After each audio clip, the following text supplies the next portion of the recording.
नमस्कार दोस्तों, आज की साखी शुरू करने से पहले गुरु साहब का उपदेश समझने की कोशिश करते हैं। सतगुरु कहते हैं कि जिस तरह पानी में पड़े हुए फूल के पत्ते पानी के सूख जाने पर नष्ट हो जाते हैं, खत्म हो जाते हैं, उसी प्रकार यह है मनुष्य, ये तेरा धन और जवानी भी खत्म हो जाएगी। जो लोग अपनी जवानी पर नाज करते हैं, अपनी जवानी पर अहंकार करते हैं, गुरु साहिब उन्हें समझाते हुए कहते हैं कि हे प्यारी जीवात्मा, जब तक तू देह में जवान रहती है तब तक तू खुश रहती है। लेकिन वह दिन दूर नहीं जब यह तेरा शरीर बूढ़ा हो जाता है और उस अवस्था में तुम चाहकर भी ईश्वर का नाम नहीं जप पाती, और तुम्हारे वह मित्र जो तुम्हारे साथ बड़े होते हैं, तुम्हारे साथी होते हैं, वह भी कब्रिस्तान में चले जाते हैं और तुम उनको देखकर रोती हो, लेकिन फिर भी यह नहीं समझ पाती कि तुम्हारा भी वही हाल होना है जो उनका हुआ है। साध संगत जी, गुरु साहब आत्मा को एक सुंदर स्त्री कहते हैं और इस संसार को उसका मायका यानी कि पिता का घर और परमात्मा के घर को उसका ससुराल कहते हुए सतगुरु हमें समझाते हैं कि हे प्यारी जीवात्मा, तू इस भ्रम में मत रह जो तेरे पिता का घर यानी यह संसार है कि तू इसको कभी नहीं छोड़ेगी। अंत में तुम्हें अपने सच्चे घर यानी कि परमात्मा के घर, जिसको गुरु साहब आत्मा का ससुराल कहकर बयान करते हैं, वहां जाना पड़ेगा। हे नानक, जो स्त्री अपने पिता के घर यानी कि अपने मायके में सोती रही, कोई गुण नहीं कमाया, कोई अच्छा कार्य नहीं किया, वह अपने अवगुणों की पोटली लेकर अपने ससुराल यानी कि उस परमात्मा के घर जाएगी। साध संगत जी, पिहोवा नामक स्थान हरियाणा के कुरुक्षेत्र जिले में स्थित है और यह स्थान हिंदुओं के लिए एक बहुत बड़ा धार्मिक स्थान माना जाता है। और यहाँ पर एक कुंड है। कहा जाता है कि जिन लोगों की असंभावित मृत्यु हो जाती थी, उन लोगों के प्रियजन इस स्थान पर आकर स्नान करते थे ताकि उन लोगों को मोक्ष मिल सके, और वहाँ पर बहुत भारी संख्या में लोग आते थे, जिसका फायदा वहाँ पर रहने वाले पंडित उठाते थे, क्योंकि जो लोग वहाँ पर स्नान करने आते थे, पूजा पाठ करने आते थे, वह दान भी दिया करते थे। और वहां पर पंडितों ने एक ऐसा षड्यंत्र रच रखा था ताकि वह वहां पर आने वाले लोगों से ज्यादा धन वसूल कर सके, और उन्होंने उस कुंड में एक सोने की बाली डाल रखी थी, जिसको दिखाते हुए वह वहां पर आने वाले लोगों को कहते थे कि देखो, रात को एक भक्त ने इसमें सोने की छोटी सी बाली डाली थी, जो सुबह होते होते उसके आकार से 10 गुना बड़ी हो गई। इसलिए आप भी जो कुछ दान करोगे, आपका किया हुआ वह दान 10 गुना हो जाएगा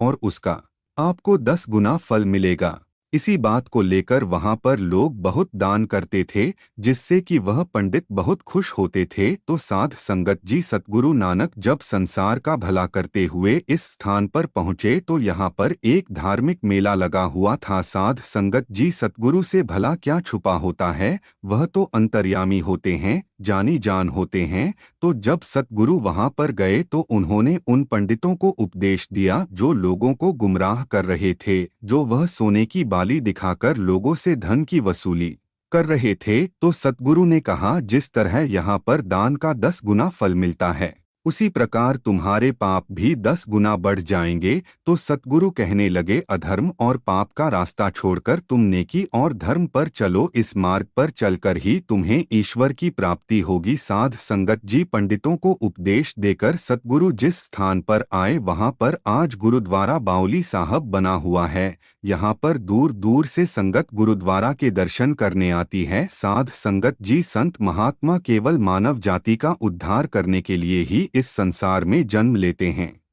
यहाँ तक कि वह इस संसार के दुखों को भी अपने ऊपर ले लेते हैं, जैसे कि सतगुरु हरकृष्ण जी ने किया था। साध संगत जी, सिखों के 7वें गुरु सतगुरु हरराय जी के 2 पुत्र थे। उनके बड़े पुत्र का नाम रामराय था और छोटे पुत्र का नाम हरकृष्ण था, जो कि सिखों के 8वें गुरु थे। साध संगत जी, बड़े पुत्र के होते हुए सतगुरु हरराय जी ने अपने छोटे पुत्र हरकृष्ण जी को गद्दी सौंपी थी, जिसका कारण था कि उनके बड़े पुत्र रामराय ने औरंगजेब के चंगुल में फंसकर सतगुरु नानक की वाणी बदल दी थी, यानी कि वे उनकी राह पर नहीं चल रहे थे। तो साध संगत जी, जब बाबा रामराय जी को यह पता चला कि उन्हें गुरु नहीं बनाया गया है, तो उन्होंने अपने ताऊ धीरमल और कुछ अन्य सिखों के साथ मिलकर यह जताने की कोशिश की कि वह ही 8वें गुरु है। लेकिन साध संगत को इस बात की खबर थी कि हमारे 8वें गुरु श्री हरकृष्ण जी ही हैं, जिसके कारण बाबा राम राय के सभी षड्यंत्र काम नहीं कर पाए और सभी तरफ से विफल होकर बाबा राम राय औरंगजेब के दरबार में जा पहुँचे। और वहां जाकर उन्होंने औरंगजेब को कहा कि मैं अपने पिता का बड़ा पुत्र हूँ, लेकिन मेरे होते हुए भी उन्होंने गुरु गद्दी मुझे नहीं दी, जबकि मेरे छोटे भाई श्री हरकृष्ण जी को दे दी है। तो उनकी ये बात सुनकर औरंगजेब ने सतगुरु हरकृष्ण जी को दिल्ली आने के लिए कहा। तो जब ये बात उस समय सतगुरु के सिखों को पता चली तो वह भी सतगुरु के साथ जाने के लिए तैयार हो गए। और जब सतगुरु की मुलाकात औरंगजेब से हुई तो वह भी सतगुरु की शक्ति से अछूता नहीं रह पाया और उसे मालूम हो गया कि गुरु हरकृष्ण जी को गद्दी उनके विशेष व्यक्तित्व के कारण ही मिली है और बाबा राम राय के साथ कोई भी भेदभाव नहीं हुआ है। और साध संगत जी उस समय चेचक की बीमारी लोगों में बहुत फैल गई थी, जिसे कि सतगुरु हरकृष्ण जी ने यमुना के किनारे लोगों पर अपनी कृपा की दृष्टि कर उन्हें इस बीमारी से मुक्त किया था। साध संगत जी जिस स्थान पर सतगुरु हरकृष्ण ने लोगों को चेचक की बीमारी से मुक्त किया, उन्हें भोजन बांटा, कपड़े दिए